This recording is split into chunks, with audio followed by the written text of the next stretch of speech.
of America. He said he could end conflicts in other parts of the world with a phone call, but wars of aggression rage on. He said he could unite us. We're more divided. He said he was going to stand up for working people, but he handed the government over to a billionaire before their big bad breakup. He said he'd bring prices down, but his wild talk about tariffs has created economic uncertainty. He said he could deal with Gaza and deal with Ukraine, and things have gotten worse. He said his budget was big and beautiful, but the truth is it's big and greedy and ugly and destructive and deadly to the most vulnerable.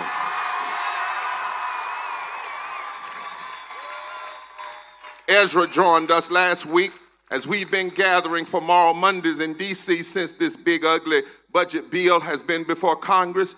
They have arrested us, but they've not stopped our prayers or our prophetic critique to arrest the consciousness of America.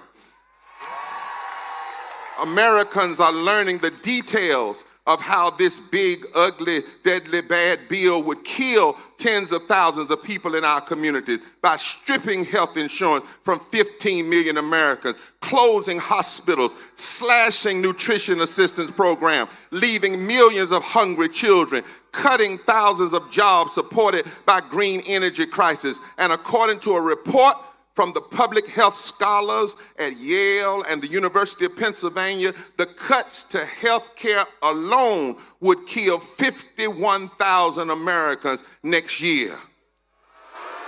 And the more people learn about its details, the less popular Trump's signature legislation becomes law, and his attempt to move more money from the poor and working poor to the wealthy than was transferred during chattel slavery. And because of this, you cannot be silent, and the cries of the people will not be silenced. That is why this regime is in panic, and when an authoritarian is weak, he will do anything to get attention. But we don't have to give Trump and MAGA what they want. We don't have to bow by waving a flag at his parade.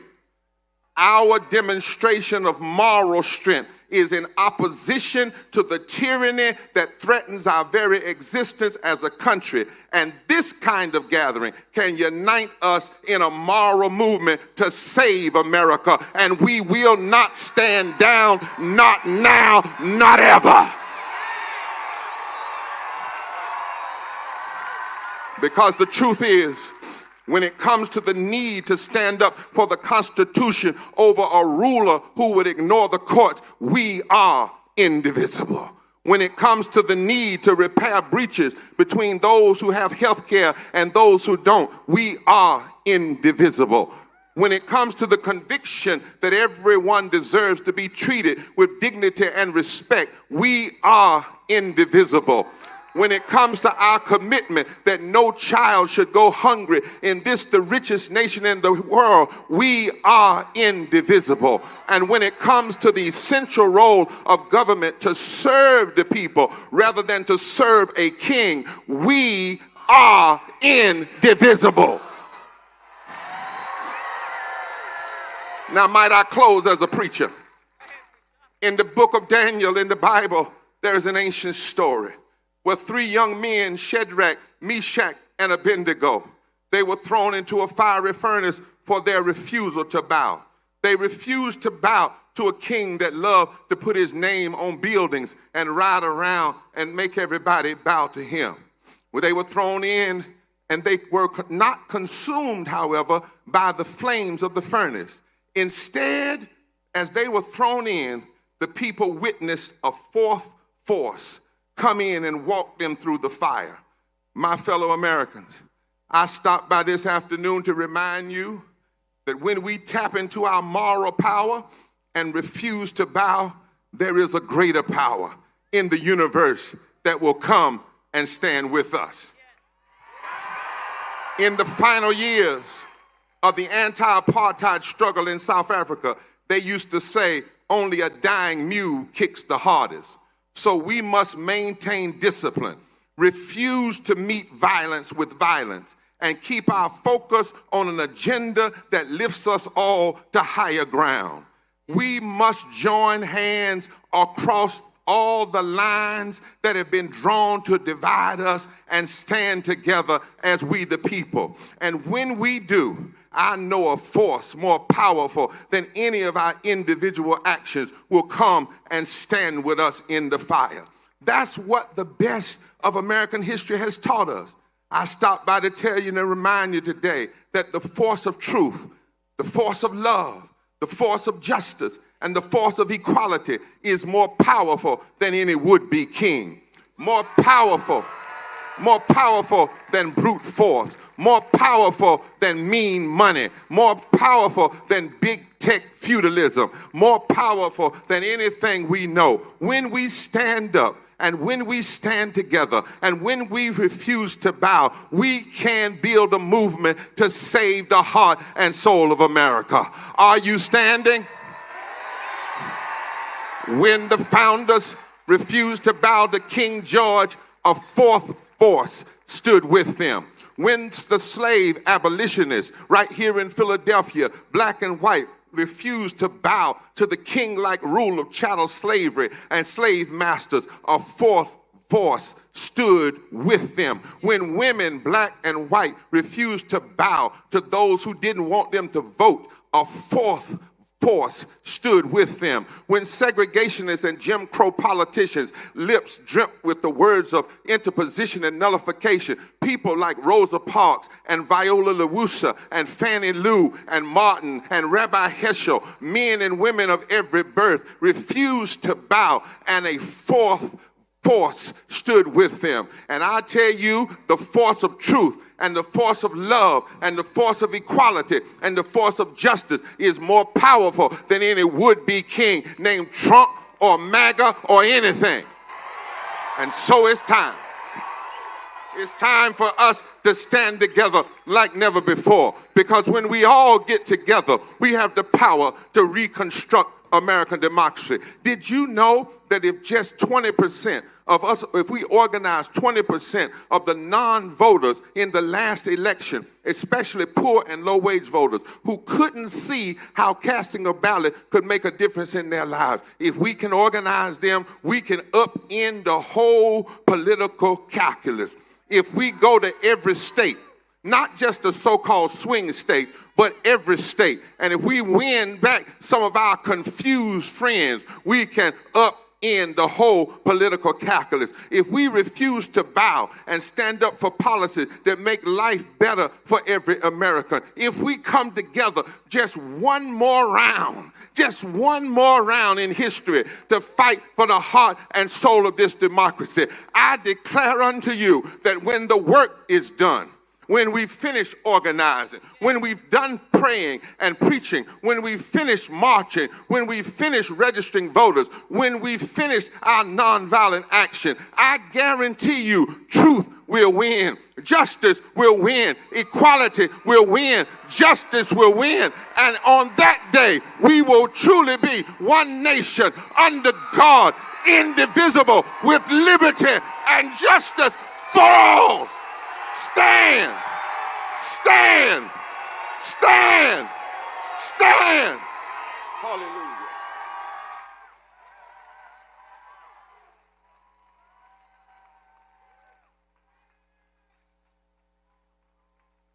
Raskin. It's a tough and a loving city, and you know how to topple kings here. You've been crushing tyrants since 1776. We come together, as Reverend Barber says, in the spirit of democratic, non-violent resistance. We pray for the families of Minnesota State Representative Melissa Hortman and her husband Mark, and for Minnesota State Senator John Hoffman and his wife. These are our brothers and sisters in the struggle for a more just America, shot down in cold blood and broad daylight. And we pray for them and all of the people of Minnesota. But the spirit of Philadelphia is the spirit of America. We've got no kings here. We've got no queens here. We've got no emperors. We've got no titles of nobility here. President Trump, happy 79th birthday. Sorry we couldn't make it to your party, but we did pay for it. You are not our king, and we are not your subjects. We will never be your subjects. The people are sovereign, and we are all equal in the eyes of the law. All of us born here on this land are citizens, and your executive order is nothing but bad graffiti on the Constitution, and we're going to wash it off today. We've got no kings and we've got no slaves. We've got no masters and no serfs. Those of us who aspire and attain to public office are nothing but the servants of the people. And the moment that somebody in public office begins to act like the master of the people, that is the moment to evict, eject, reject, impeach, try, convict, and start all over again. Under Article 1, President Trump, your job is simple: to take care that the laws are faithfully executed. That's it. In the monarchies, Tom Paine said, the king is the law, but in the democracies and the free societies, the law is king. But you didn't get that memo, did you, Mr. President? You've been violating the law. You've been trampling the law. You've been ignoring the law, acting as if it's irrelevant to the only thing that matters, which is your own wealth and power. What if Thomas Jefferson were here? What if Abraham Lincoln were here? What would they say? They would say, cut it out. Stop violating the rights of the people. Stop trespassing on the powers of Congress. Stop staging provocations against the members of Congress and other parts of the government. Stop violating the orders of the courts. President Trump, your gangster state just threw Senator Padilla to the ground, kneeled on his back, and handcuffed him. Your agents barged into Congressman Nadler's office and handcuffed and traumatized his young staffer. Your guys arrested a judge in Wisconsin. You indicted Representative LaMonica MacGyver from New Jersey on phony charges, and she now faces 17 years in prison. You're terrorizing American communities with masked men in unmarked cars, arresting people without warrants. You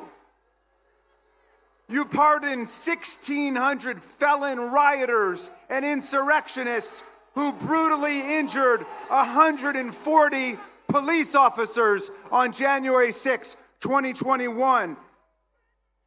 You're auctioning off pardons to Republican criminals in D.C. like they're selling cheesesteaks in Philadelphia. You're a billion-dollar crypto king now who dropped dozens of charges against crypto scammers. And now you want to fly around on Bribe Force One, an illegal $400 million jumbo jet gift grift from the emirs of Qatar. You sent the Marines to California.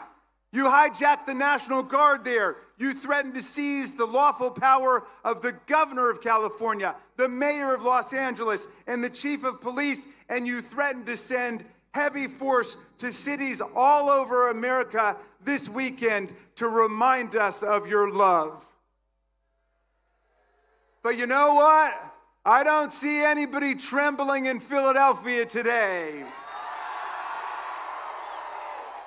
I don't see anybody hiding behind the couch crying bone spurs today. It's raining and I see nothing but tens of thousands of patriots wherever I turn. And we paid for our own rally today. It's not on the taxpayers. We march with millions of people across America to celebrate not the people in power, but the power of the people. We march in cadence with the great civilizing, nonviolent movements of American history, the abolitionists, the suffragists, the bonus marchers, the civil rights movement, the women's movement, the labor movement, the peace movement, the women's march, the environmental movement, the LGBTQ movement, March for Our Lives, and the climate movement. We may not be founding fathers in the 18th century, but we are founding fighters in the 21st century. So what do you say, Philly? You ready to fight back? You want a gangster state, or do you want free speech and democracy in America? You want a king? You want a king who thinks, like all kings, that women are his property and he can grab whomever he wants, wherever he wants? Or do you want a democracy run by strong women and strong men, strong enough to be the allies of women and not their attackers and harassers? You want a king who stages coups and insurrections and lies about elections? Or do you want a constitutional right to vote in America? Free from all the gerrymandering and voter suppression. Do you want an imperialist takeover of Greenland and Canada and Panama? Or do you want statehood for Washington, D.C. and Puerto Rico?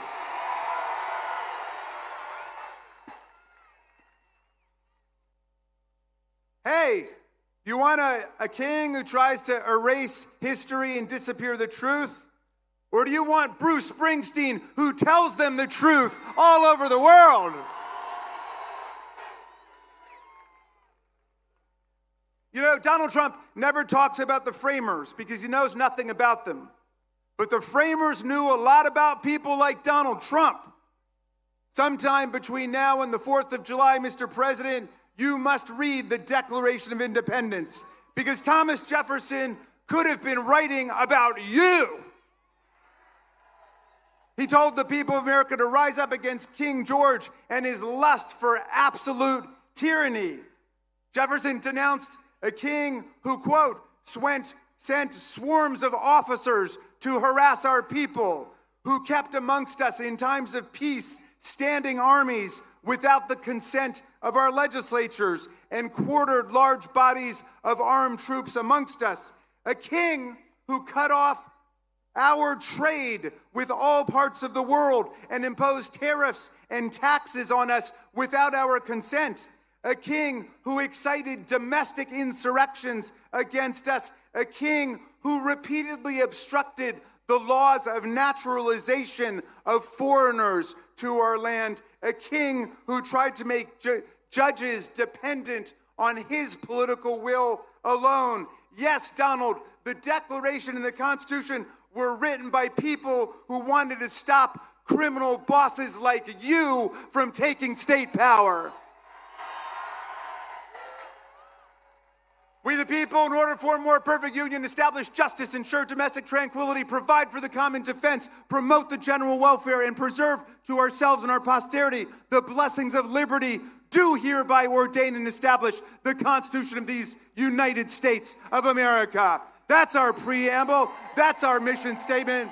And the very next sentence in Article 1 provides all legislative powers shall be vested in a Congress of the United States of America.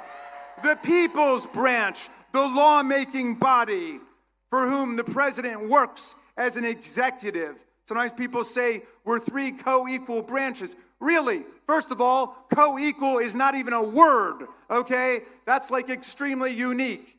If we're co-equal, why is it Congress has the power to impeach a president for treason, bribery, and other high crimes and misdemeanors, and he doesn't have the right to impeach us?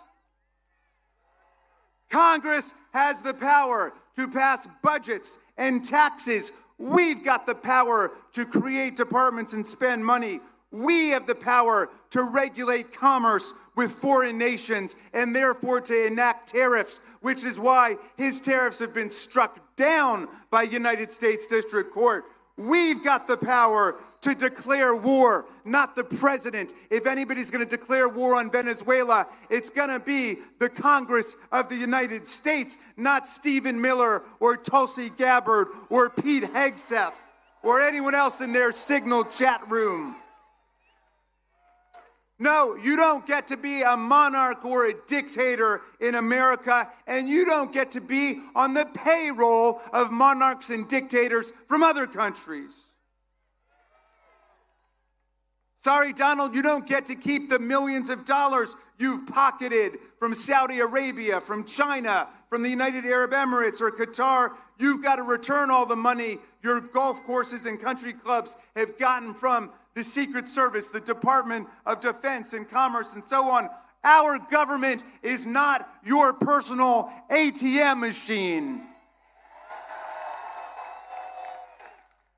His son, Donald Trump Jr., says, my dad doesn't even accept his salary. I'm sorry, that's all he's allowed to accept.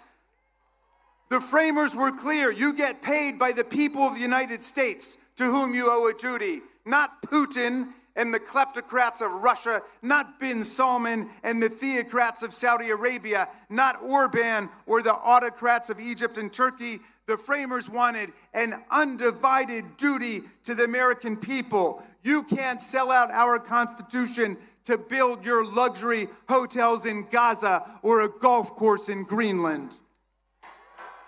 My friends, the people are winning all over America. The bullies are on the run. We ran Elon Musk out of town.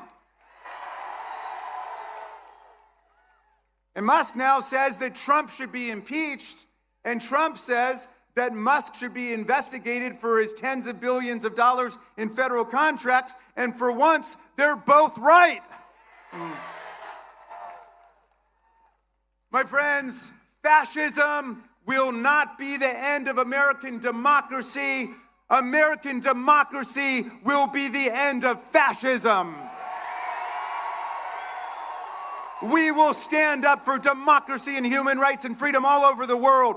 We will stand with President Zelensky and the people of Ukraine against Putin's filthy, bloodthirsty invasion.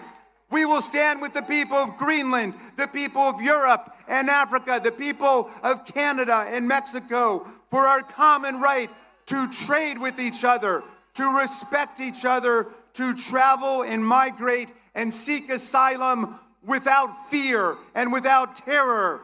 We are the ones fighting against terror and tyranny today. And I look at you today, Philadelphia, and I know we are winning. We are winning. I will leave you with the words of the great Tom Paine, who my son Tommy was named after. And Tom Paine got to this beautiful city in 1774, 2 years before the American Revolution. He fell in love with your city, and he fell in love with this land. He said, if America lives up to its values and its ideals, it will become, he said, an asylum to humanity. Not an insane asylum, mind you, okay? A place of refuge for people seeking freedom from religious and political and intellectual and economic repression from around the world. And then he wrote the greatest pamphlet in our history, Common Sense, which ignited the American Revolution against the kings and the queens and the lords and the dictators. But 1776 was a tough year, and the country was split down the middle, and half of the people were saying, you can't beat the greatest military empire that ever existed. You can't overthrow a tyrannical king. It won't work, they said. But half the people said, let's give it a try. Let's pledge to ourselves our lives, our fortunes, our sacred honor to build a government that rests on the consent of the governed and the rights and the freedoms of the people. But in 1776, Paine wrote another pamphlet called The American Crisis to give people hope, to see it through. all the way. And I'm going to quote a little passage for you. I'm going to update the language pursuant to instructions from Nancy Pelosi, because she said Tom Paine was a feminist and he wouldn't mind. And that he was. He was fighting for women's voting rights in the 18th century. But Paine said this. He said, "These are the times that try men and women's souls. The summer soldier and the sunshine patriot will shrink at this moment from the service of their cause and their country. But everyone that stands with us now will win the love and the favor and the affection of every man and every woman for all time. Tyranny, like hell, is not easily conquered, but we have this saving consolation. The more difficult the struggle, the more glorious in the end will be our victory. That victory will be ours, Philadelphia. Thank you, Indivisible. Thank you, Philadelphia. Thank you, America."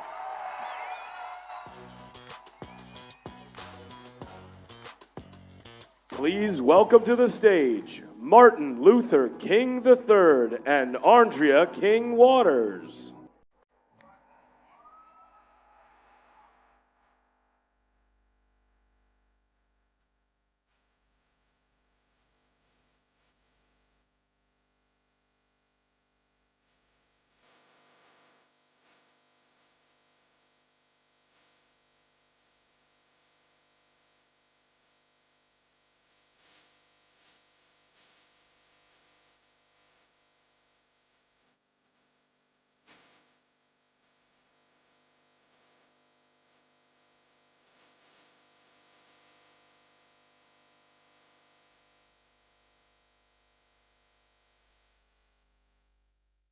Good afternoon. Good afternoon.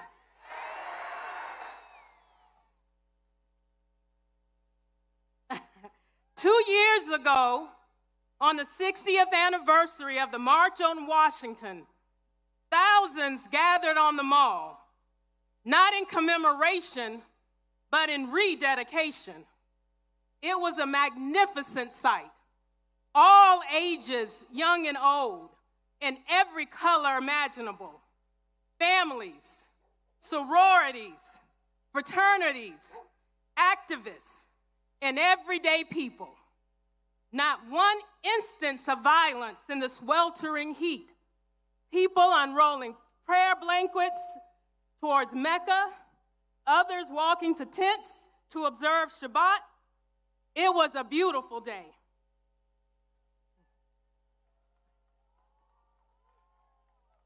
And 700 miles away in Jacksonville, Florida, a gunman with a swastika carved into his weapon opened fire in a predominantly black community and shot dead 3 people. Same day, same country. A tale of 2 Americas, much like the tale of 2 wolves. You all have heard the story, right? We talk about it a lot in our home, and it goes that a Cherokee grandmother told her granddaughter about a battle that goes on inside every person. "My child," she says, "the battle is between 2 wolves. One is full of anger, division, chaos, greed, arrogance, self-pity, resentment, lies, false pride, superiority, and ego. The other is full of joy, peace, love, hope, serenity, community, kindness, benevolence, empathy, generosity, truth, compassion, and faith." The granddaughter thought for a moment and asked, "Well, which wolf wins?" The grandmother pulled her close and said, "The one you feed."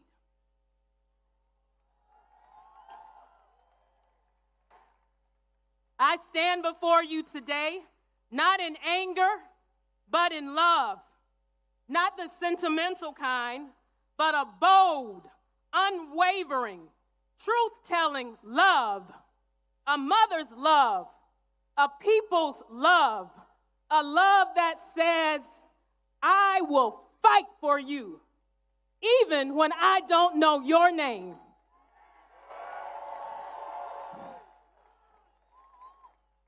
Because your liberation is bound up in mine. We gather at a crossroads, one that asks us once again, is this America? Is this America when tanks roll through our neighborhoods, but healthcare doesn't? Is this America when flash bombs fall on peaceful protesters, but not on injustice? Is this America when the First Amendment is honored in print, but punished in practice? Let me be clear. This is not patriotism. This is performance. This is not leadership. This is illusion. And this, my brothers and sisters, is not democracy. This is a creeping shadow of authoritarianism, cloaked in power and pride. But we will not be deceived by noise and spectacle, because the true strength of this nation is not in its missiles, but in its morality.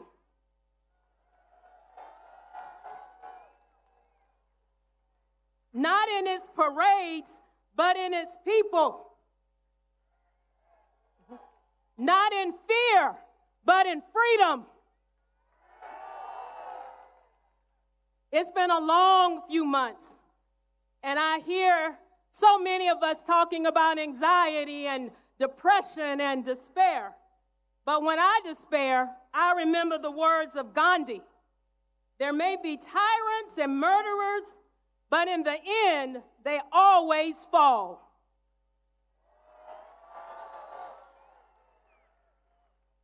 Because truth force, what he called soul force, satyagraha, is more powerful than any other weapon. That's the force of love. That's the force of justice. That's the force of everyday people saying enough. So I ask you again, where do we go from here? Chaos or community? That's right. We choose community. We choose the deep national healing that we so badly need. We choose to realize the dream, because it's not radical to care about all children, not just the ones who look, pray, or love like your own.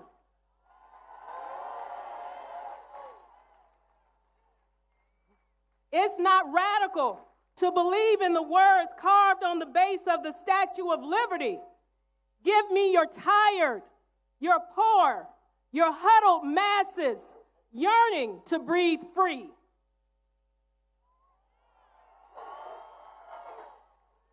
It's not radical to serve, to protect, to protest, to love. No, it's not radical. It's American.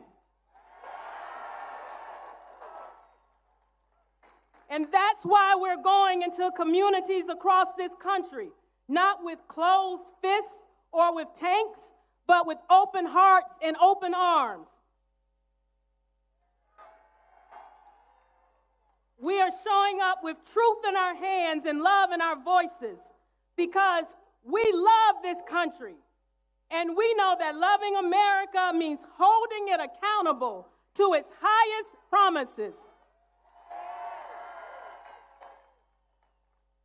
My father-in-law, Martin Luther King Jr., spoke of levels of love, the highest being agape, and the highest level is not passive. It's a force that challenges systems, not just sentiments. That's the love that we need now. That's the love that will unify us.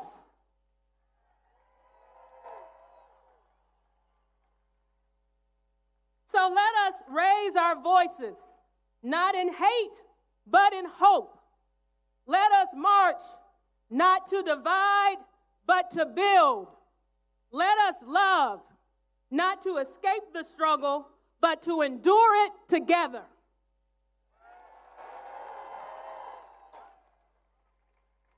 Because we are one people, one nation, under God, indivisible, with and justice for all. Thank you.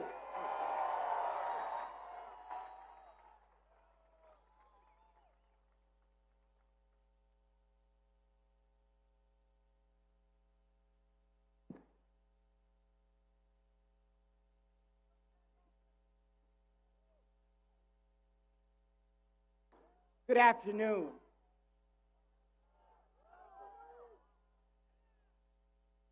Let me first say that we send all of our prayers and support to those families that lost their loved ones who were elected officials in Minnesota.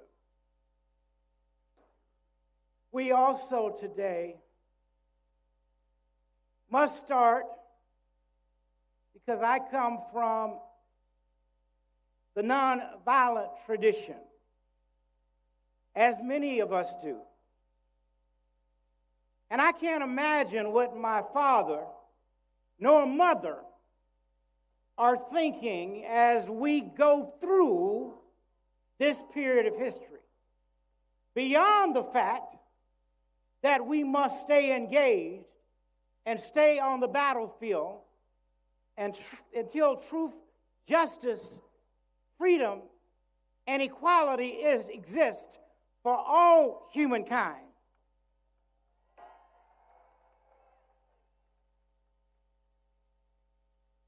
I am deeply honored to stand with you today in the city of brotherly love. A city steeped in the dream of liberty, a city that birthed a nation, and a city that has long carried the flame of resistance in the face of oppression. Philadelphia, you are no stranger to struggle. You were a sanctuary for runaway slaves, a refuge for the righteous abolitionist, a crossroads for the Underground Railroad, and today you are once again a sacred ground where justice calls and freedom answers.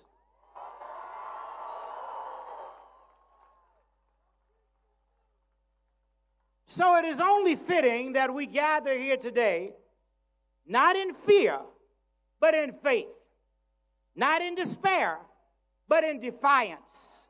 We gather here in the shadow of Independence Hall to declare that we, the people, still believe in democracy.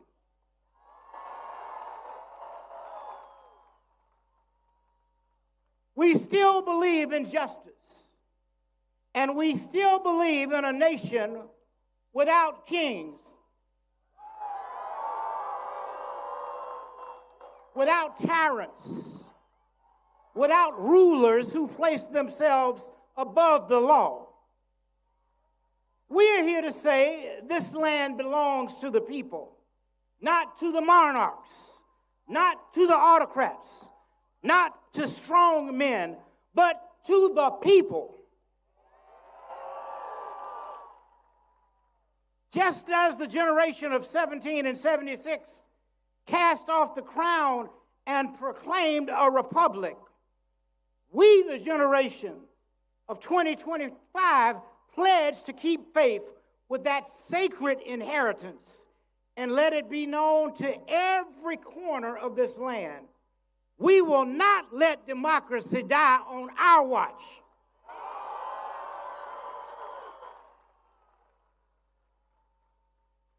Yes, we're deeply troubled, my friends, by efforts to use fear as a weapon, to use immigration as a scapegoat, to silence the voice of the people through martial force. But we are not afraid, we're not intimidated, and we will not be moved. We will stand, we will march, we will sing, and we will speak peacefully, powerfully and persistently until justice rolls down like waters and righteousness like a mighty stream.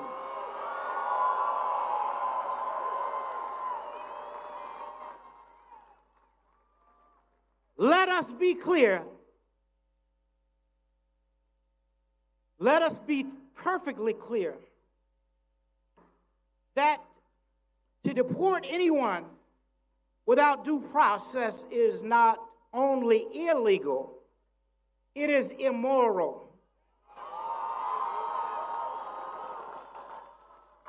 It is a betrayal of our Constitution and of our highest values. We are one nation under God, indivisible, not with division and detention, but with liberty and justice for all. We reject the militarization of our streets. We say to those in power, if you want to honor our armed forces, do not parade them through the streets like pawns on a chessboard. Honor them by caring for their bodies, their minds, and their futures. Honor them by protecting democracy, not parading over it. Let us use those hundreds of millions of dollars not to inflate egos, but to uplift the people. Use it to fund our schools, to heal our sick, to protect our elderly, to care for our veterans. That is real patriotism. That is real love of our country. And I say to every protester, every marcher, every dreamer in this moment, commit yourselves to nonviolence, not merely as a strategy, but as a way of life.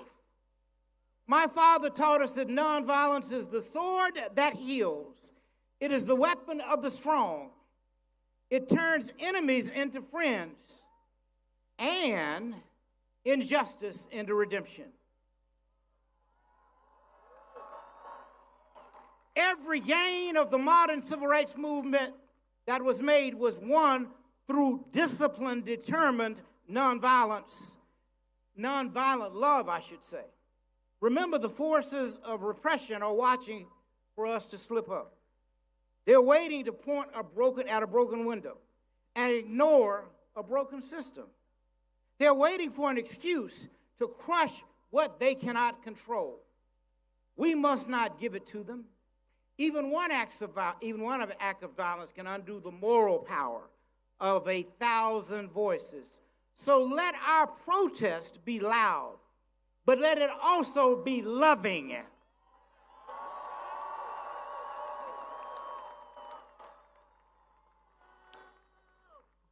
Let it be fierce, but let it be faithful. Let it be firm, but never fueled by hatred. So train your hearts in the discipline of peace. Prepare your minds for the long road ahead and walk together. Children, don't you get weary. But there's a great camp meeting in the promised land of justice. So as I close this afternoon, I want to say to you, have faith in democracy. Have faith in the power of the people. Have faith in truth over lies, light over darkness, love over hate. We walk not alone, for God walks with us. And if God be for us, who can be against us? So let us rise up with faith. Let us march on with courage. And let us keep climbing toward that great day when liberty is no longer a promise, but a lived reality for all. And so we will never give up. We will never give out. We will never give in. We must keep marching until freedom, justice, and equality exist for all humankind. Thank you, and God bless each of you always. Please give a warm Philadelphia welcome to the President of the Philadelphia Federation of Teachers, Art Steinberg. Philly! Welcome to all of you who are here with us in the cradle of liberty from Southeast Pennsylvania, New Jersey, Delaware, Washington, D.C., and beyond. I'm sure you know the response to this. Show me what democracy looks like. This is what democracy looks like. Show me what democracy looks like. My name is Arthur Steinberg, and I'm a special education teacher right here in Philadelphia. I am proud to serve as the president of the Philadelphia Federation of Teachers, the mighty PFT, and AFT Pennsylvania. We represent more than 36,000 workers across the Commonwealth of Pennsylvania. Yesterday was the last day of the school year. Can we give it up for our graduating students, rising students, their families, and our members? Teachers, paraprofessionals, coaches, nurses, counselors, food service managers, and secretaries. Let's also thank the public school educators who pour their hearts and labor from Head Start to 12th grade students throughout the school year and beyond. And let's not forget our members in higher education. In a moment, I'll introduce my friend and sister in labor, Randy Weingarten, president of the AFT. But first, let me represent Philly for a minute.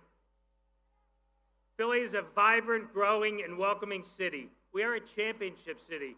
Can't do without this. Go Birds! And we are the birthplace of American democracy. Philly is a city that doesn't tolerate bullies. We don't do tyrants, and we sure as hell don't do kings. So it's fitting that tens of thousands from across the region chose to be in Philadelphia today. I want to thank Vicki Miller and the entire team from Indivisible Philly for putting this together. In moments like this, we can choose to stay in our homes out of fear, or we can come outside, be with community, and draw strength and hope from one another. Thank you to the organizers for making that choice easy for millions of Americans here and across the country today. It is a deep personal honor to have the Reverend Dr. Barber here, and a really special honor to have the King family join us. The PFT feels a special connection and debt of gratitude to Dr. King. His endorsement in 1965 was instrumental in the Philadelphia Federation of Teachers obtaining recognition as the exclusive bargaining agent for Philadelphia educators.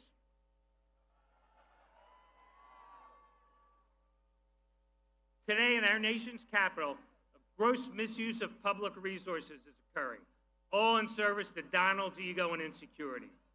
I have a suggestion for fixing your unpopularity, Donald. Stop running the most corrupt, incompetent, and violent administration of our lifetimes. And keep your armed federal agents away from our schools and students. Trump and his fellow oligarchs seek to rule us like kings. They believe their wealth gives them the right to pick and choose who among us gets to eat, goes to school, receives life-saving vaccines and medical care, and who is able to leave freely. Cuts to Medicaid and SNAP with literally a steel-feed medicine from the mouths of babes. You can see my union's members wearing our signature PFT red here today. Check out our signs. Trump is not the first wannabe king we've had to resist. Power-hungry billionaires like Jeff Yass have been trying to buy our democracy. Yass is a billionaire and the richest man in Pennsylvania. He's been getting rich off K-12 education for years. He's also a tax dodger. When we leave here today, Google Jeffrey Yass and then ProPublica, who uses his obscene wealth to attack public education so that only kids of the wealthy will have access to college and careers of their choice.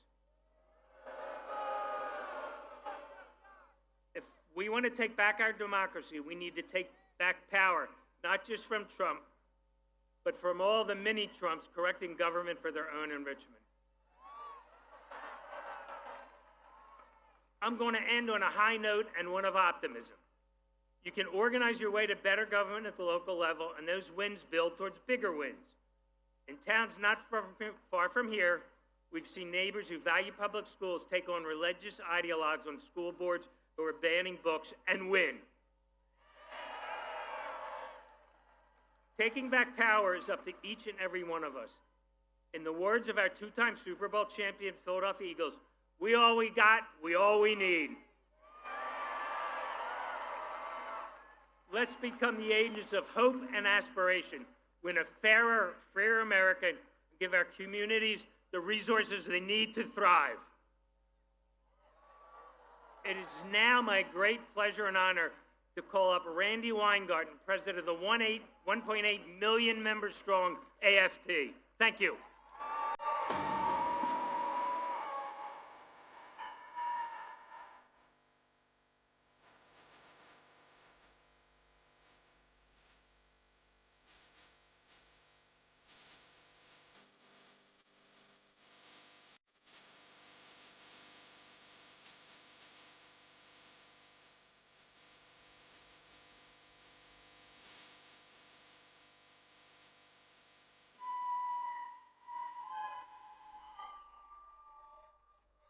I'm going to ask Art, so it's Flag Day today. This is what democracy looks like, all of you here. I'm going to ask Art to hold my flag. Now, on April 5th, I was here. I feel like I live here. But I was here on April 5th. We were in another park. And I wanted to start by actually talking about what we in the labor movement, it's unbelievable, the scene that I see right now. It's just unbelievable because it's the people. But this is what we say in the labor movement. It is, the people united will never be defeated. It's not just that we'll never be divided, we'll never be defeated. So can we do a big Philly shout out? The people united will never be defeated. The people united will never be defeated. The people united will never be defeated. Woo! So, I want you all to know in Philly that our brothers and sisters and siblings in Minnesota are watching us. And I want to say to them, we love you. And we will never, ever, ever tolerate political violence. It's wrong.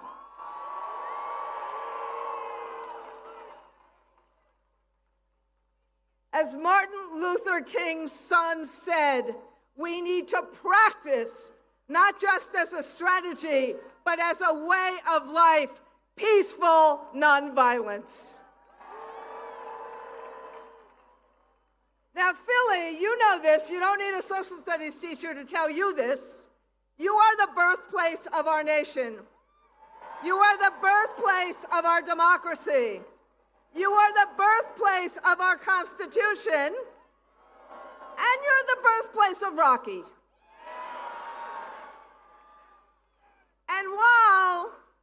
And this was a few years before I was born, while the colonists and colonies in 1774 and 5 and 6 were really different, one of the things that binded them together was the conviction that they wanted to govern themselves.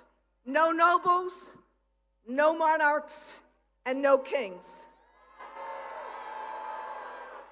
Now, Congressman Raskin said a little bit of this already. He quoted the Declaration of Independence already, but there's one statement of it I want to requote, which is, "A tyrant is unfit to be the ruler of a free people. We need the current president to actually read that language. Well, I think he knows how to read. We just want him to read it. Now, our founders, and excuse the social studies lesson, but our founders said no to kings 250 years ago precisely because they believed in the consent of the governed. And they were far from perfect, they did believe in the values we now try to make real today: freedom, liberty, justice, and opportunity for all. So, what does that mean? It means not detaining high school students in Detroit or Connecticut before they're about to graduate. It means not detaining children who are in playgrounds. It means not disappearing day laborers who are trying to make ends meet. It means not handcuffing seamstresses who are trying to be at work or arresting a union leader trying to stop this cruelty. It means not assaulting a U.S. senator trying to peacefully fight for the people he represents, or arresting a mayor or a congresswoman because they're just doing their jobs.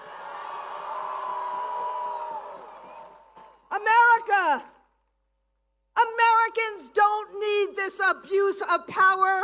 We need power to be vested in the people. And that's what I see today. And that's what this split screen is today. Thousands of people standing up peacefully for our values, for American values, including the values of making sure everyone can speak and peacefully assemble. And why? And that's why many of us are holding an American flag, because we care about our country. We care about opportunity. We care about the people of America, and we care about each and every one of our pathways to the American dream. I see thousands of people paying tribute to an army formed on June 14, 1775, to fight a monarchy. And we're doing this not out of anger, but out of resolve. The collective resolve of millions of people at over 2,000 events to say, we believe in our democracy and we are willing to fight for it peacefully. The collective resolve to reject a wannabe king, to reject $40 million worth of birthday parties that should be going to pay for kids who need nutrition.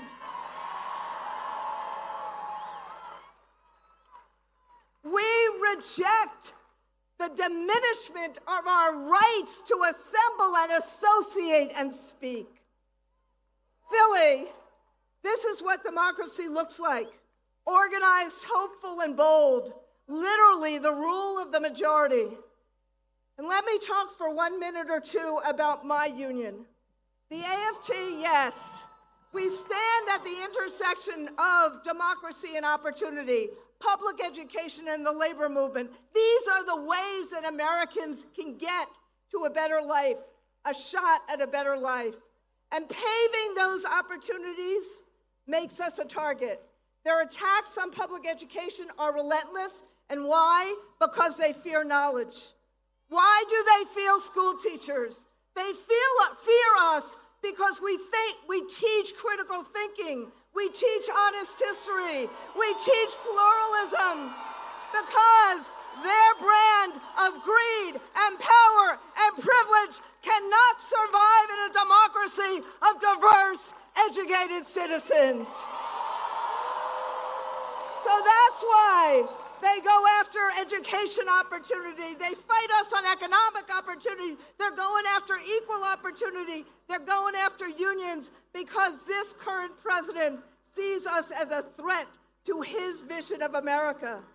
He sees us as a threat because they believe in us versus them, and we believe in us, the people. So look, this is about hope versus fear. But to get to hope, we must address the fear and show people that a better life is possible. Without a voice in our democracy and a voice at work, frankly, our fight against kings would be hollow. So we're not just fighting back, we're fighting for a better day. So as they fight for tax cuts for billionaires, we fight for tax cuts for the working class. As they cut SNAP and Medicaid, we fight to make sure that families have decent housing and decent health care and decent education. They got their C's, chaos, confusion, corruption, and cronyism, and we got ours. The courts, the court of public opinion, the Congress, and the courage of this community. Because this community understands how to fight back. No one is going to save us but ourselves, but it takes courage. So my friends, rather than yield on bended knee, we stand up. We all care. We all act. We do it together in solidarity. So I want to end with a quote from the father of our last speakers. Specifically, Martin Luther King's final book. He wrote, "Where do we go from here? Chaos or community?" Well, Philly, you are the community to this president's chaos. And together, we build a future of opportunity and justice for all. Hope over fear, aspiration over anger, the promise of America for each and every American. That is what we are fighting for today. So I say, the people united will never be divided. The people united will never be divided. The people united will never be defeated. Woo! And now, I get to introduce who, in my judgment, is the foremost authority on democracy and how to keep it, and on authoritarianism and how to fight it. And that is the Honorable, you've read some of his books, the Honorable Professor Tim Snyder.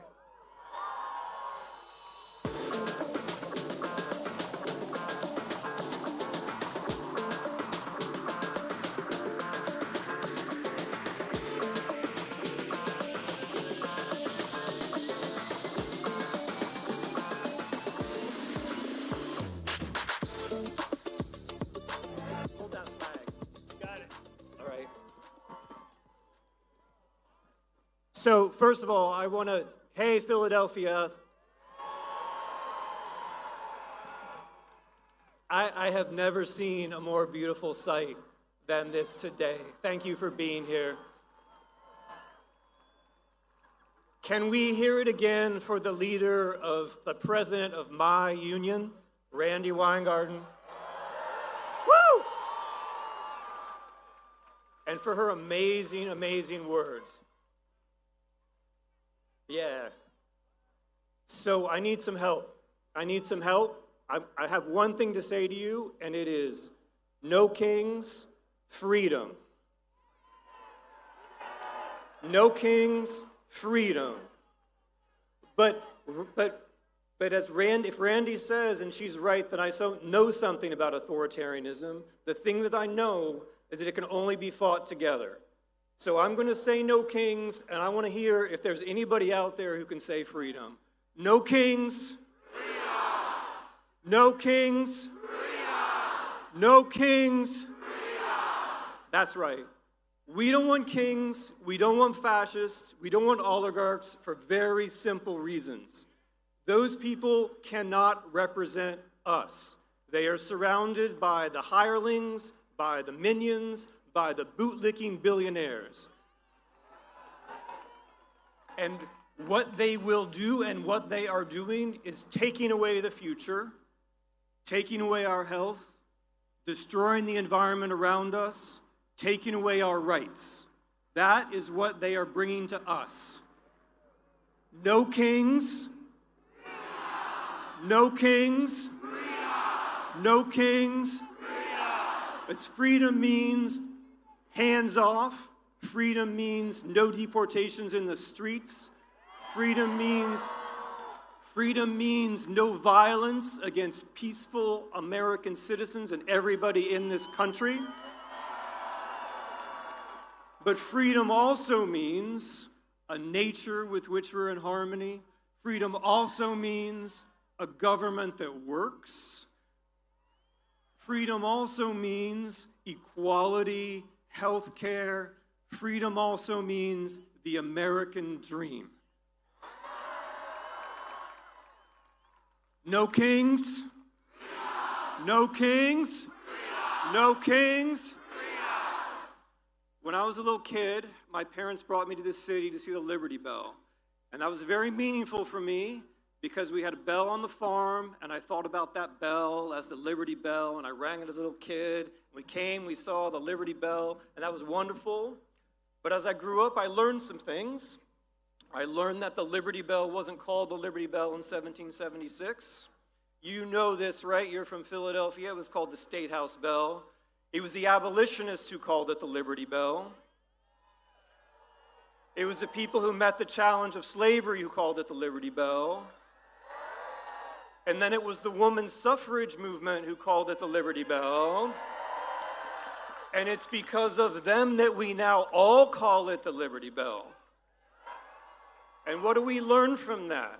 We learn that in history, first no kings, and then freedom. And we learn that you only make progress for freedom with struggle, and you learn that you only make progress for freedom with allies who you learn from. So, no kings is today, freedom is tomorrow. No kings today, freedom tomorrow. We act together today, and we keep acting tomorrow.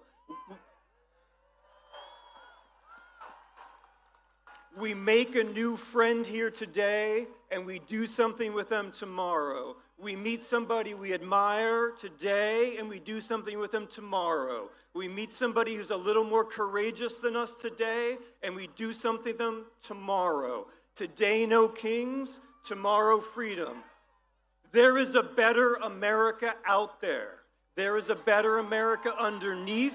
There is a better America that we can see. There is a better America that we can make. History is in our hands.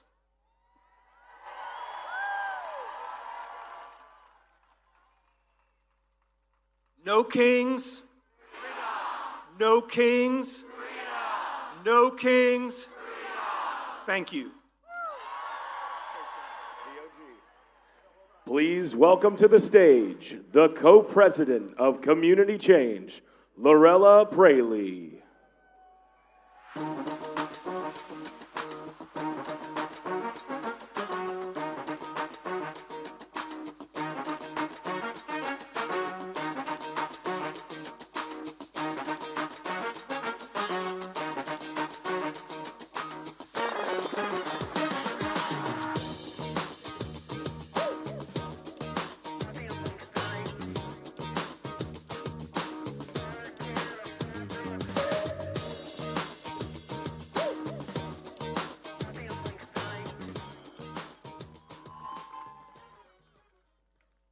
Hello, Philadelphia!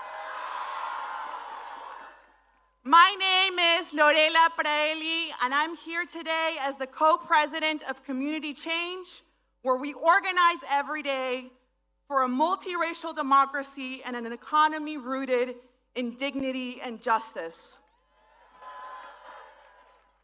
I'm proud to stand with you because this is our America. And in our America, we don't do kings. That might sound like a slogan, but it's more than that. It's a moral line in the sand, a declaration of what we refuse to become. Because what we're living through right now, what we saw in Los Angeles this week, is not normal. This is authoritarianism in motion.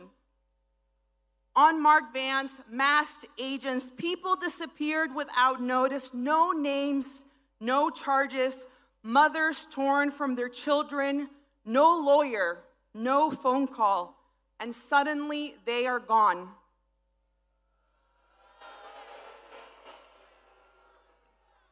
That is not our America. And let me tell you something else. My presence here today, it wasn't guaranteed. When I was 2.5 years old, I was in a car accident that resulted in the amputation of my right leg. At that time, my family lived in Peru, and my mother made a courageous decision.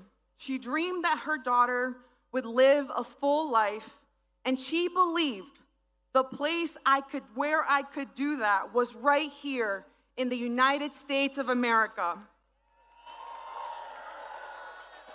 So we came. She started over, she cleaned houses, she cared for people's children, she worked tirelessly so that her own children could have something more. My mother believed in an America that had room for her daughter's dream, and that welcoming America, her America, is why I stand before you today as a citizen, as a mother, as a fighter, as your partner in this struggle to build a country where everyone can live with dignity and thrive. But the America we're seeing unfold right now, it's a nightmare. And we have to name it for what it is. Not an aberration, but a strategy. This is the blueprint of authoritarianism, the violation of rights, the erosion of norms, the manufacturing of fear, the targeting of the most vulnerable. So let's be clear. In our America, we say no to kings with secret police. We say no to separating mothers from their children. We say no to rounding up workers while billionaires get another tax break. We say no to turning neighbor against neighbor. So say it with me loud enough for every would-be king to hear. No hate, no fear. Immigrants are welcome here. No hate, no fear. Immigrants are welcome here. No hate, no fear. Immigrants are welcome here. No hate, no fear. Immigrants are welcome here.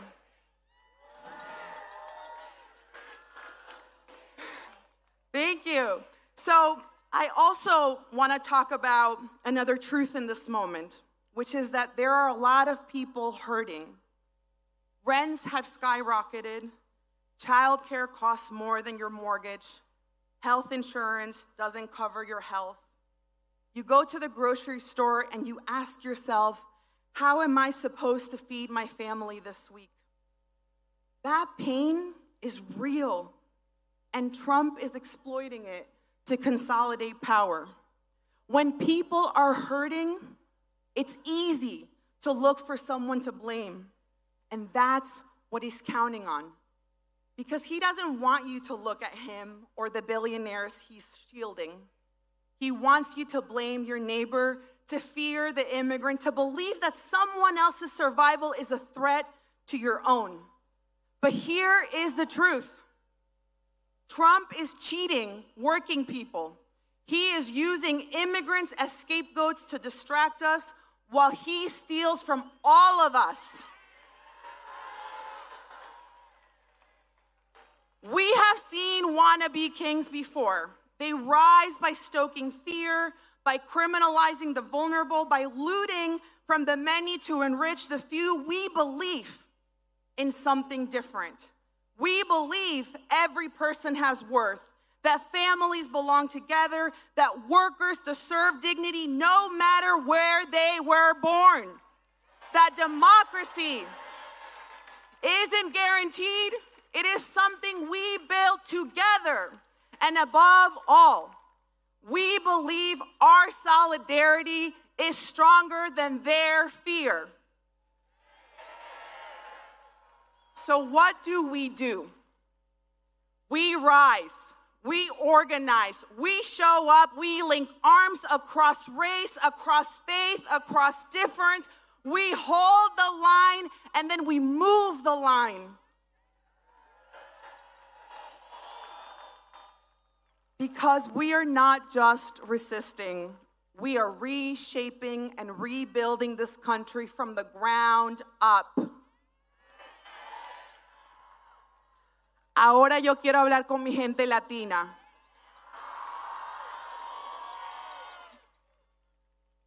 Sí, nos están atacando por tener la piel morena, por hablar español, por existir con orgullo.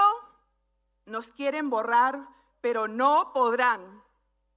Porque venimos de fuerza, de lucha, de esperanza, de campos sembrados y calles marchadas, de madres que no se rinden y pueblos que no se doblan.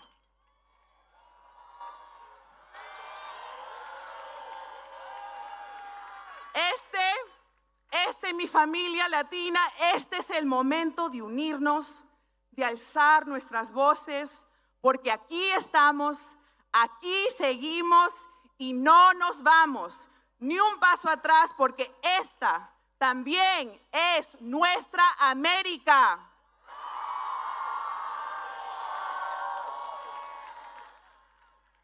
So, we're going to wrap this up, or I'm going to wrap my part up. And we're going to say, no hate, no fear. Would-be kings aren't welcomed here. Are you ready?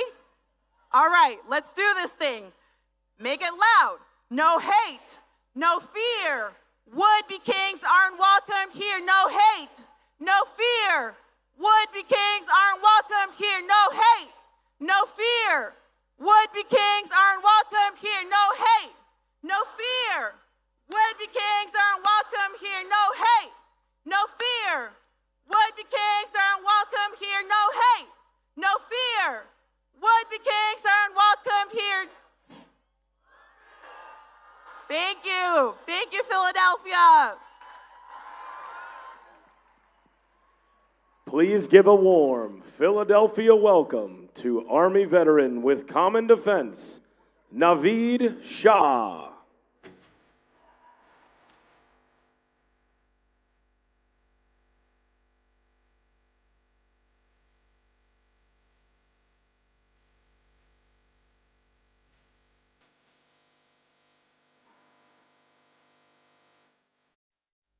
What's up, Philadelphia?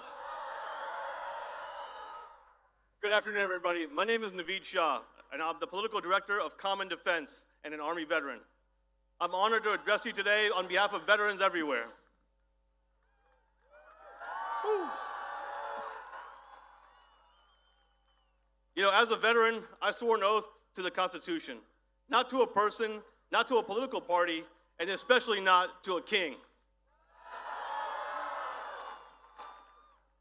Donald Trump thinks his rule is absolute, but in America, we have no kings. I'm a veteran of the war in Iraq, where I served 15 years ago. When I was there in March of 2010 was when Iraq held their second ever national elections. For many young Iraqis, it was their first time ever casting a ballot. For once, the insurgents weren't not targeting the American soldiers like me who were providing security. They were targeting their own people, who were simply trying to exercise their fundamental right to vote. In that moment, the sanctity of our rights became clear to me, and I promised never to take them for granted. So when I saw what happened in Washington at the Capitol on January 6, 2021, I was more than just shocked and appalled. I was scared. I was scared for what could happen to our country if we allowed the big lie to continue to fester, for what would happen if insurrectionists took power. And unfortunately, we're seeing that play out right now. Recent events in Los Angeles have made it evident it's necessary now more than ever for us to stand up against authoritarianism. As of now, the Trump regime has federalized 4,000 National Guard soldiers, 700 Marines, but we've seen this playbook before. When troops are deployed to suppress dissent, history shows us that such actions only make the situation worse, not better. The militarized response to protests is a dangerous escalation that undermines the state and local governments, endangers civil rights, and betrays the very principles that we swore to uphold. It's important to note that everybody from Governor Newsom to Mayor Bass, even the LAPD, have said that there's no need for military intervention in LA. But the president and his regime are manufacturing a crisis.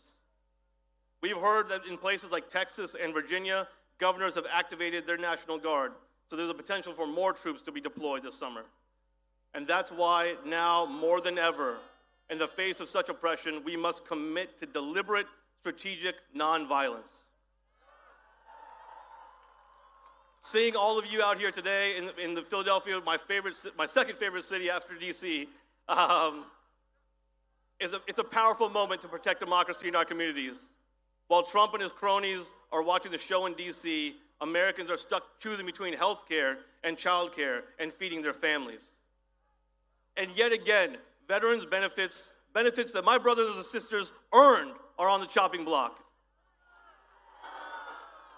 The Trump administration wants to cut 15% from the Department of Veterans Affairs, which millions of veterans and the military families rely on for their health care.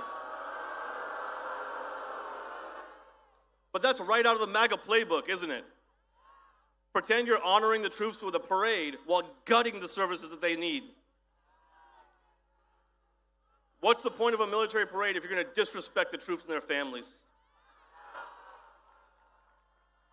250 years ago, the army that I love was founded by the Continental Congress to stand up against King George.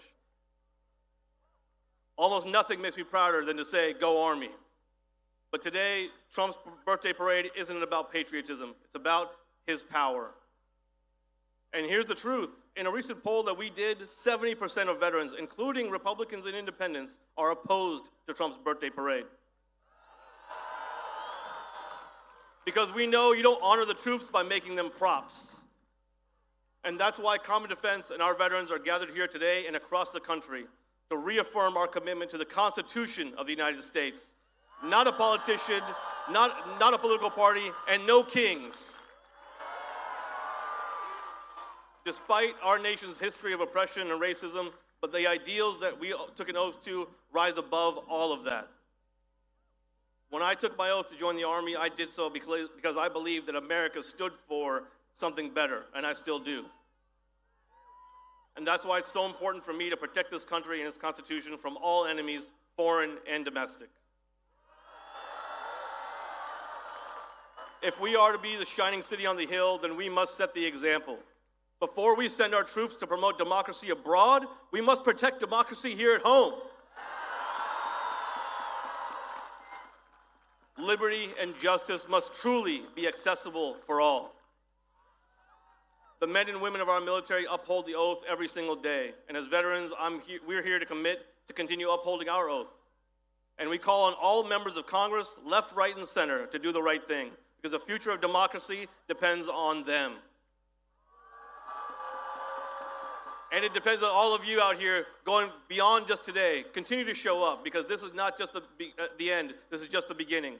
Because in America, we have no kings. Thanks, everybody. Please welcome to the stage from the ACLU, Anu Joshi and Mike Lee.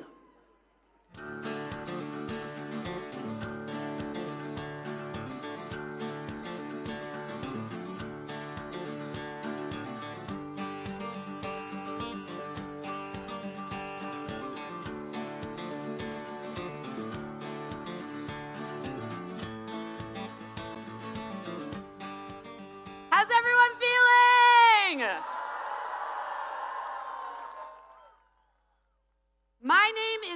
Joshi, and I am with the American Civil Liberties Union.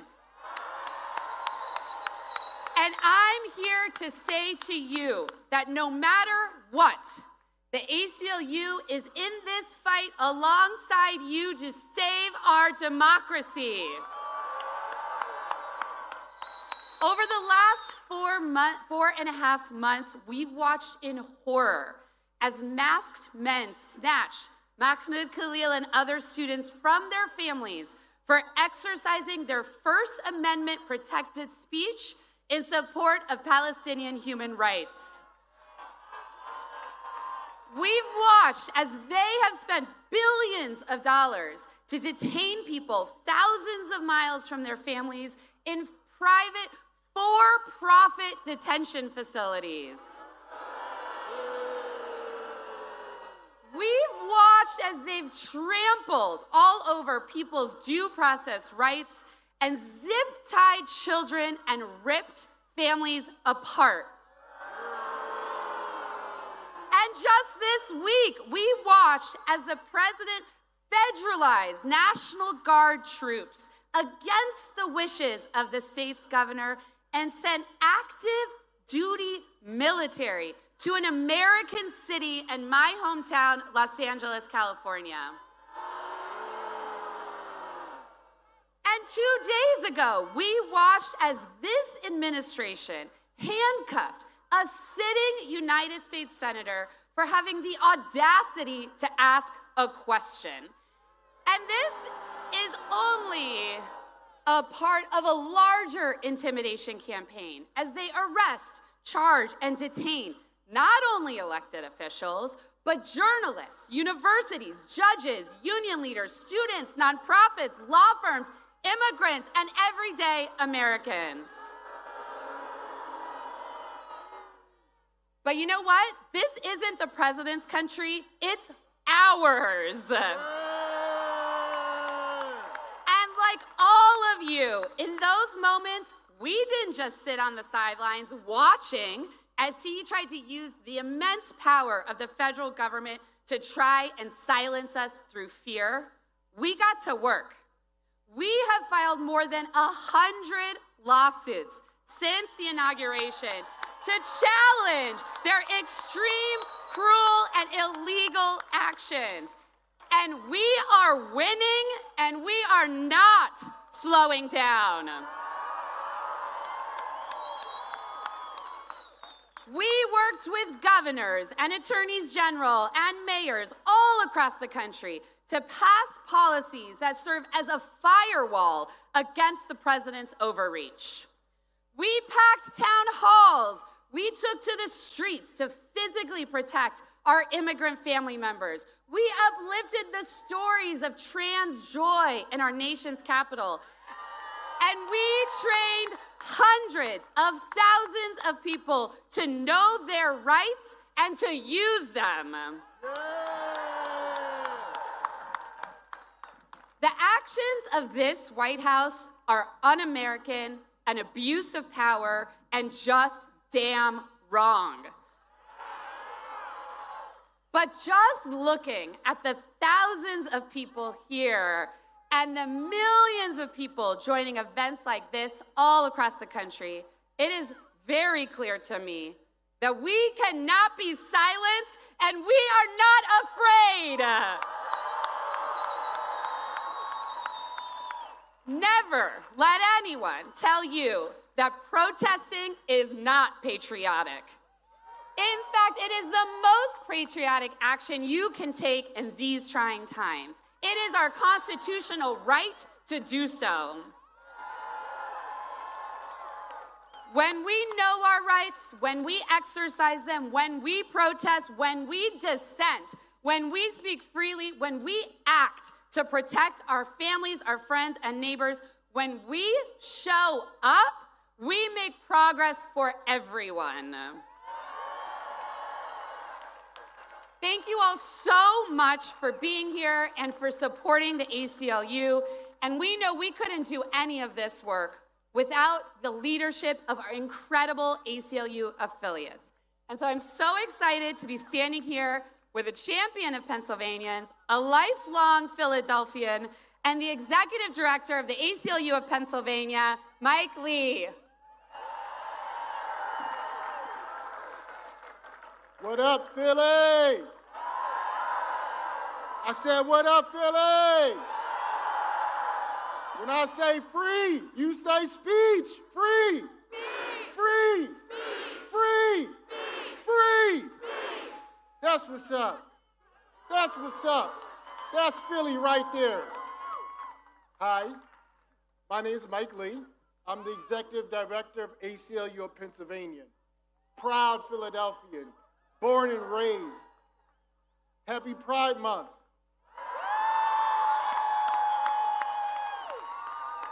Happy early Father's Day.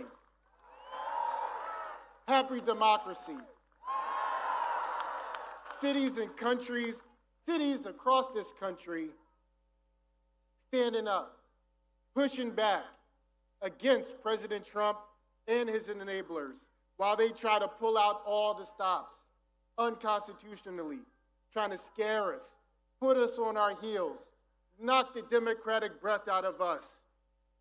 They even trying to do it here in Philly, threatening funding cuts if we don't change our local policies, deportation without due process. Boo. Troops in our streets. But guess what? You messing with the wrong city. You seen our local government? You seen our elected officials? We here to stand up and push back. Philly, as you've heard throughout today, we're known for our fighting spirit and our brotherly love, and two-time Super Bowl champion Eagles. But let me tell y'all real quick, while these are called the Rocky Steps, it's not because of how many people Rocky knocked down, it's because of how many times he stood up. Against the odds, he stood up. Stand up, fight back, right? So, when they try to give us a parade, no, we want Medicaid. We're going to stand up. Don't give us a statue. They're for tourists. We love the grind. That's why we talk about these steps. That's why we bring our champions to these steps, because we respect and love the grind. The underdog. It doesn't matter what the odds are. We're here to fight peacefully and do so in a constitutional way, because that's what it's all about. Last thing, Philly. Last thing. Only love can drive out the hate that we're seeing. I see love here. And just remember, when you're in Philly, sometimes love hurts.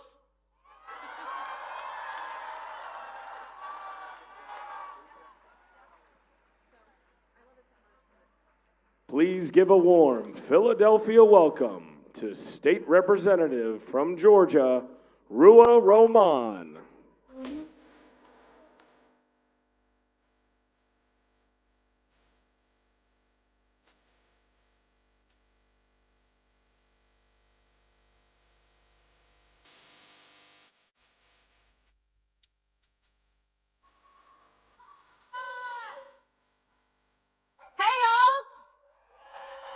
A gorgeous crowd. How's everybody doing? Good. Thank you for being out here to make clear that we bow down to no king. As we gather here today and all around the country, we face a pivotal moment in our history. I know it seems dark and scary. We're watching families torn apart all around the country. We saw photos of Marines detaining a vet on his way to the VA. We've seen ICE detain citizens. And now we're seeing a world-triggering escalation in the Middle East. And this morning, Minnesota state legislators were hunted down and gunned down. And all of this comes after we watched a genocide unfold in Gaza for almost 2 years, while our elected officials cheered it on or gave mealy-mouthed reasons of why they couldn't oppose the atrocities that we paid for. We did not arrive here in a vacuum, and it's important to understand how we got here so we can change the trajectory of where we go. Our leaders have failed us. Republicans want children to starve and the poor to die, and too many of my colleagues still think that people will magically support us if we just compromise a little more, found that magic road.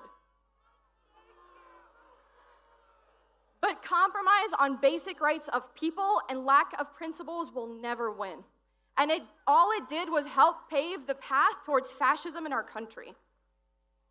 And I will say this, remember, this is the reemergence of fascism because we have seen so much of this before. Nothing happening today is new. The illegal detentions, the crackdown on protesters and free speech, the disappearings of people and deportations. In a weird way, it kind of gives me some solace, but it also fills me with fury and deep anger because it's a reminder that everything we see around us is a choice, and it's a choice that we can make differently. And my fury comes from the reality that those who can make the world better are actively choosing not to. But I'm here today to remind myself and all of you that we are not alone. Just look at you.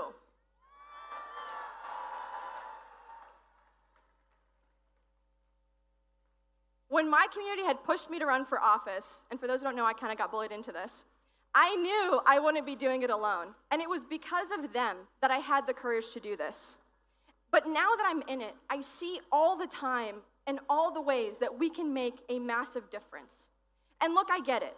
I was talking with some friends last night about the state of the world, and I told them about how, as someone who's on the inside, the thing that keeps me up at night is to see all of those opportunities that if more people had just shown up, we could have made a huge difference. And here's the thing. They rightfully said, look, there's so much cynicism. People are tired of the corruption, and I get it. I totally get it. But hear me when I say to you today, those who actually engage in that corruption want nothing more than for us to leave them alone.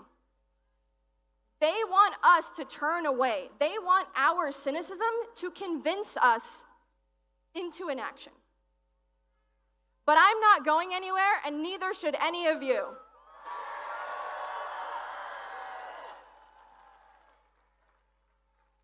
I'm here today to implore all of you not to allow our cynicism to lull us into inaction.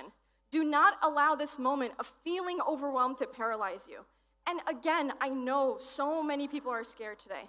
I know some of you are seeing the deployment of military personnel, the escalation of ICE, and the targeting of protesters and wondering what power you have. But I'm telling you right now, in this moment, this will be the easiest time to be brave. Right now is the moment to insist on our rights. Right now is the moment to push back on anyone who attempts to normalize this in any way.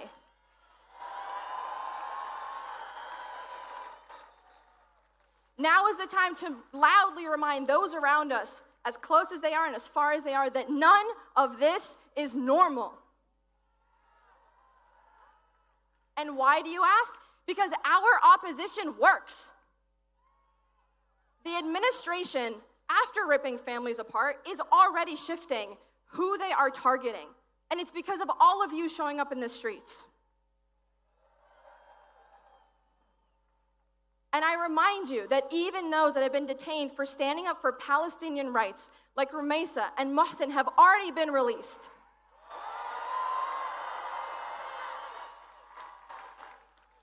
But we cannot let up until we are all safe, until we are all free. We cannot let up until Mahmoud Khalil is reunited with his child. We cannot let up. We cannot let up until we not only stop the cuts to Medicaid, but make sure we finally have universal health care. We cannot let up.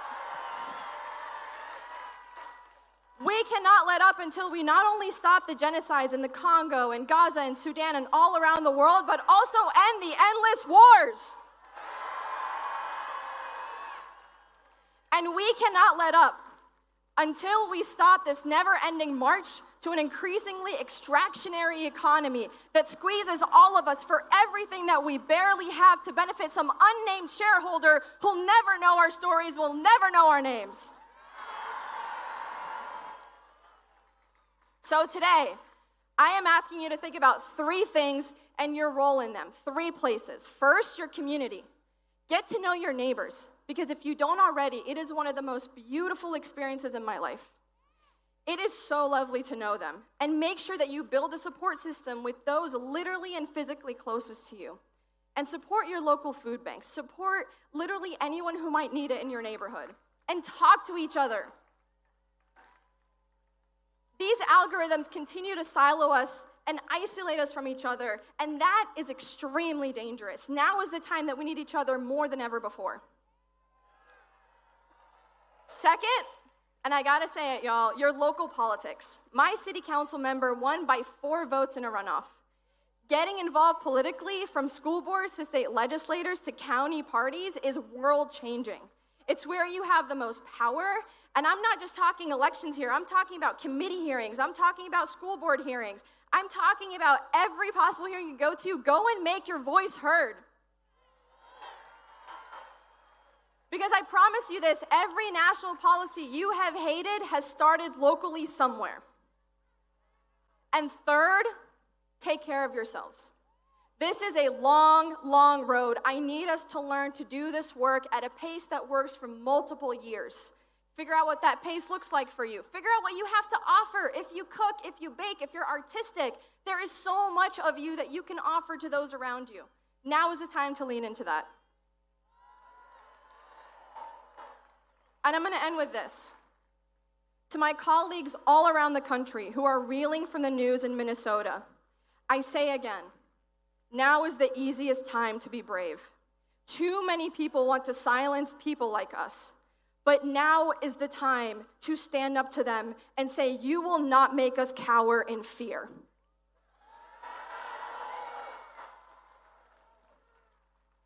Our communities need us more now than ever before, because I promise you, that is where our power is. Today we marched, tomorrow we change the world, and to the cynics that shrug and say, this is the way the world has always been, I remind them to look at history and compare it to where we are today. But also, if a Palestinian can get elected in a state like Georgia, I have a hard time believing anything is impossible.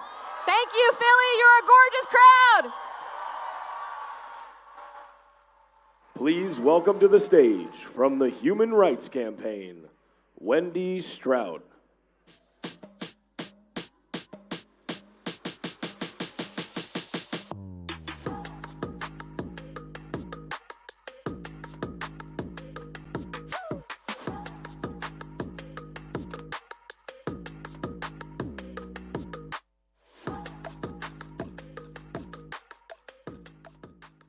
Hello, beautiful people. Before I start, I just wanted to say a special happy birthday to Rua. Today is her birthday, so please wish her a happy birthday.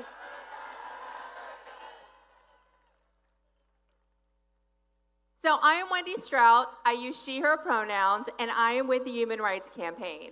We are the largest LGBTQ+ civil rights organization in the country. Now, I'm guessing that you all know the colors of the pride flag, the rainbow colors.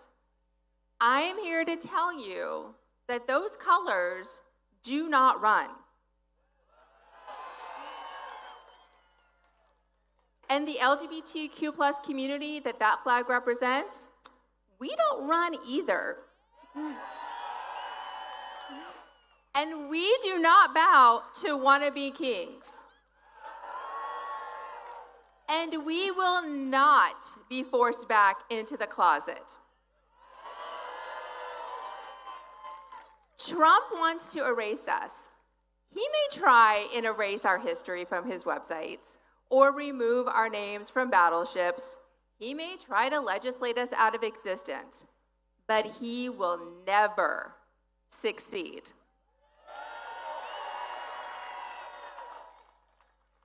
You all know our community has a history of fighting back and standing up against bullies.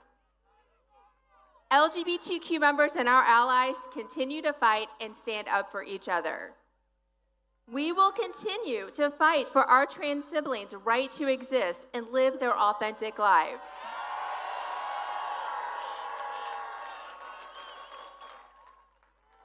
We will continue to stand up for our children so they can be safe and welcome in their schools. And we will continue to speak up for immigrants like Andre Hernandez Romero, a gay stylist who was just looking for a better life. He was doing everything the government asked of him to be here. However, one day, Trump disappeared him and many like him without cause or due process.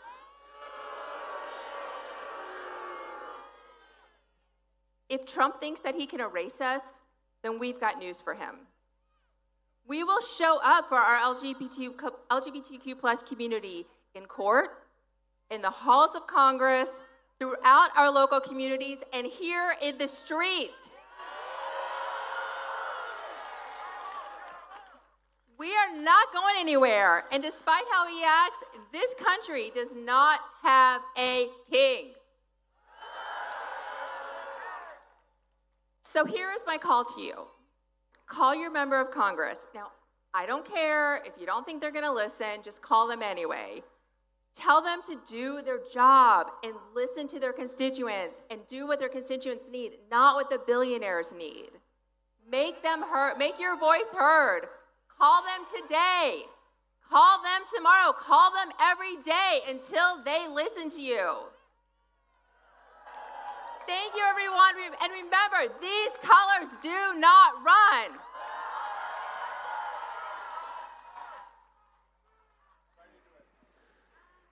Please give a warm Philadelphia welcome, co-chair of Public Citizen, Rob Weisman.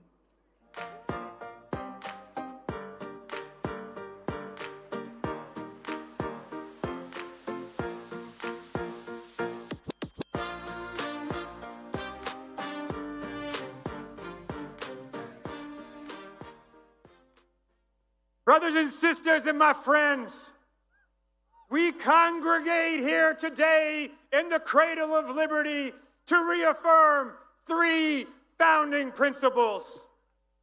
First, we are all created equal, no matter where we were born, no matter who we love, no matter our religion or race, we are all created equal.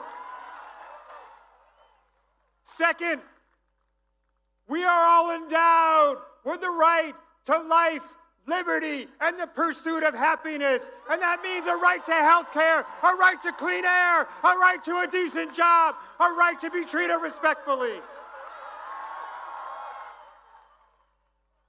And third, our government and every government's legitimacy relies on only one thing: the consent of the governed. In America, there are no kings. Donald Trump, you may not snatch people off the streets because you don't like what they think. Because, say it with me, in America, there are no kings. Donald Trump, you may not shut down agencies that protect us from financial fraudsters or deliver foreign aid for the hungry and those who need health care, because in America, there are no kings. Donald Trump, you may not take money away from people or threaten to put them in jail because you do not like what they think or say, because in America, there are no kings. Donald Trump, you may not treat the military as your personal security force and deploy it on a whim and with a bare hint of pretext, because in America, there are no kings. And Donald Trump, you may not accept tribute from foreign powers or bribes from corporate oligarchs, because in America, there are no kings.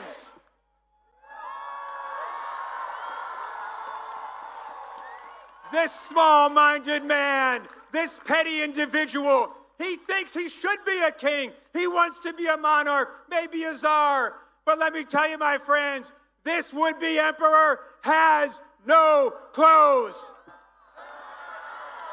He has no clothes because in America the power only comes from all of us. It only comes from us. So when Donald Trump says he wants to take health care away from millions of Americans, we say no. When Donald Trump says he wants to slash taxes for the rich and corporations, we say no. When Donald Trump says he wants more money to separate families, build detention centers, and hire jackboot thugs to rip people off the streets, we say no. When Donald Trump says more subsidies for big oil, let's race to climate catastrophe, we say no. And when Donald Trump says, I want to take food away from hungry people in America, we say no. But my friends, consent of the governed is not just about a veto authority. It's about getting what it is we want. It's about getting what it is we want. When it comes to health care for all, health care is a right. We say yes, yes, yes. When it comes to our clean environment and investing in the clean energy revolution we need to avert climate catastrophe, we say yes, yes, yes.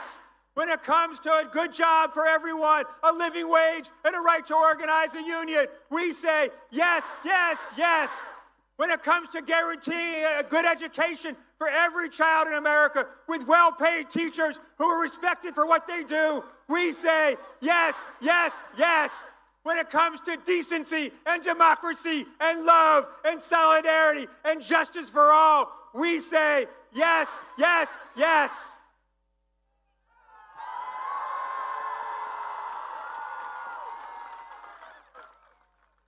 We will together, when we organize and mobilize, as 100,000 of us have done here in Philadelphia today, as millions of us have done across the country, when we organize and mobilize, we will defeat this would-be emperor who has no clothes, and we will deliver on the promise made here almost 250 years ago of the right to life, liberty, and pursuit of happiness for every single human being.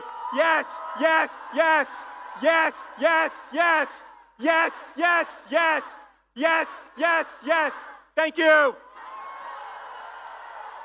And now, please welcome to the stage our final speakers, co-executive directors of Indivisible, Leah Greenberg and Ezra Levin.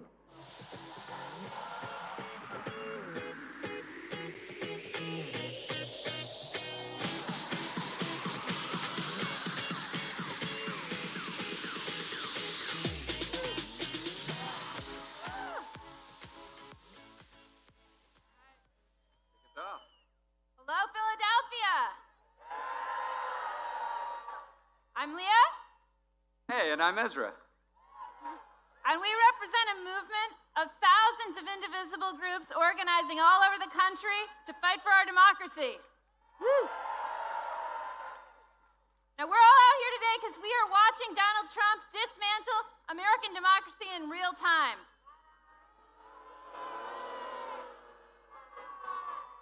Masked men are grabbing students off the streets for their social media posts. Oh. They're kidnapping moms as they take their kids to school.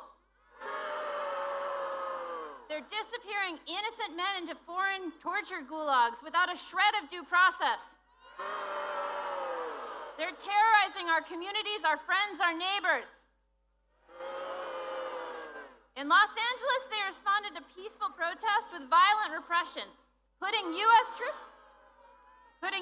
troops on the streets to stop Americans from exercising our right to peacefully protest.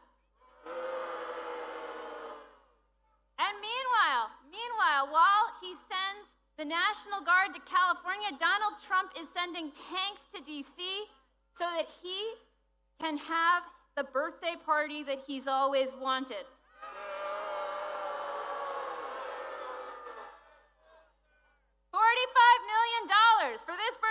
way. Did anyone ask for this? Meanwhile, they are telling us that there is no money for Social Security. There is no money. That there's no money for Medicaid. That there is no money for veterans. That there's no money for special education. Bullshit. There's no money for cancer research. Bullshit. No money for clean air or water. Bullshit. No money for you, for us. Bullshit. But somehow there's always money when a billionaire needs a tax cut. When Elon Musk needs a fat government contract. Or when Donald Trump wants a luxe new plane or a big birthday party. Now these things are connected. Donald Trump, Stephen Miller, their MAGA cronies, they know Americans hate this stuff. They know we don't want our neighbors disappeared off the streets. They know we don't want Medicaid and Medicare gutted. They know we don't want them stealing from us. They know keeping the gravy train running depends on ripping our rights away and turning us against each other. So they deploy these divide and conquer attacks, they sabotage democracy, they retaliate against anyone who stands up or and they try to shut us down. Now this is not a rally for one party. We've got Democrats here today, we've got Republicans and independents here today.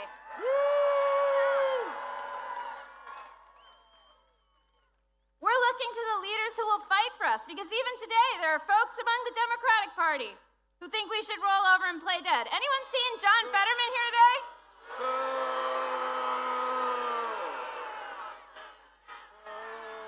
We're not looking to politicians to save us because we have been disappointed before we are looking to each other. That's right. Trump wants to look strong today with his guns and his tanks and his threats. He wants you to think that he is a king and America belongs to him. He wants you to think resistance is pointless. But we're here because we know true power is not staged on the streets of D.C. It lies with the people. That's right. That's right. And there are millions. And today there are millions and millions of us standing up and calling his bluff, because we know that courage is contagious and that as we step forward, more will step forward with us. So I need you to tell me, do we have kings in America? No. Do we bow to billionaires in America? No. Whose country is it? Our country. That's right. You want to hold this flag? Leah Greenberg, everybody. Co-executive director of Indivisible, and my spouse. I'm a lucky guy. Let me start by saying something. Happy Flag Day, everybody. Can I see the flags?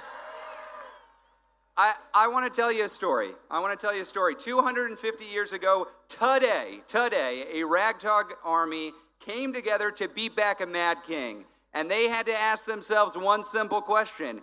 How many kings? How many kings? But it wasn't as easy as a chant, y'all. 2 years after that army formed, 2 years, we were losing to the king. We were suffering defeats. Morale was low. The dream of freedom was slipping away. And yet, during that dark moment, when it looked like we weren't going to win, on this very day, in this very city, 248 years ago, there was a Continental Congress that adopted this flag. Did y'all know that? That's why today is Flag Day, y'all. It was defiant. It was bold. It was a signal of hope in the face of despair. They believe then as we believe now. As Leah said, courage is contagious. They raised the flag not just as a symbol of a nation, but as a resistance to tyranny. That's what that flag stands for. And when they did that, you'll never guess what happened next. We beat the bastards. We won. Whose flag? Whose flag? The story didn't stop there, y'all. This flag became the flag of the abolitionists. The Union soldiers carried this flag into battle to crush a rebellion built on white supremacy and bondage. This was the flag of the D-Day soldiers, black, white, immigrant, native, who crossed oceans in order to crush fascism and liberate Europe. And we don't have to whitewash our history to be proud of our progress, y'all. This flag has flown over injustice and inequality, but it's also been claimed time and time again by those who are demanding better of our country, that it lives up to its ideals. This is the flag. This is the flag that civil rights activists carried as they marched from Selma to Montgomery, demanding that this nation lives up to its ideals. Liberty and justice for all. Liberty and justice for all. Liberty and justice for all. Liberty and justice for all. We fly this flag together with our pride flags, our Black Lives Matter flags, our Mexican flags, our flags of heritage, because e pluribus unum, out of many one nation, indivisible. A few years after this flag was adopted, in this very city, yet again, it seems like Philly's important to this story. In this very city, there was a constitutional convention, and Ben Franklin left that and was asked the question, what kind of government do we get? What y'all set up here? And he gave a challenge to all of us, a republic, if you can keep it. This right here, right now, in this moment, this is where we keep it. This is where we keep it. We keep it by showing up, by marching together, not in lockstep, but in solidarity. We do it by saying this flag, if it doesn't belong to all of us, it doesn't belong to any of us. Today, we are doing the most quintessentially American thing you can think of. We are showing up peacefully, together, proudly, defiantly, to say freedom means something. To say that justice demands action and that we are not done fighting for the country we know is possible. How many kings? Whose flag? There are millions of Americans marching today under the same banner. But Philly, yet again, this is the flagship event, pardon the pun. This is, though. The national cameras are on us. They are here. So if you will indulge me, I'd like to send a very clear message to the world. Thousands of us with one voice. Leah, would you lead us in a pledge of allegiance? All right, folks, I pledge allegiance to the flag of the United States of America and to the republic for which it stands, one nation, under God, indivisible, with liberty and justice for all. Thank you, Leah. Okay. This is an incredible display of powerful people showing up for their constitutional rights. This is not the end, but this can be an inflection point for our democracy. So I'm going to ask you to take some action. If you've ever worked with Indivisible, we're not just about speeches, we're about action. Take out your phone. Take out your phone. How are we going to coordinate after this movement? How are we going to push forward? How are we going to be the persistent force for democracy?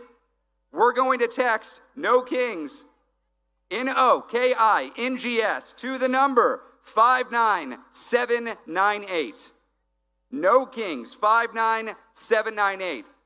Then on Monday at 8 p.m. Eastern, we're all gathering together to talk about the next steps, how we carry this movement forward. Donald Trump's not done. Are we done? Are we done? Thank you for being part of what is a historic movement for liberty and justice for all. We are stronger than the forces seeking to divide us. There are more of us than there are of them. Together, we will win. One last time, how many kings? How many kings? I'll see you on Monday.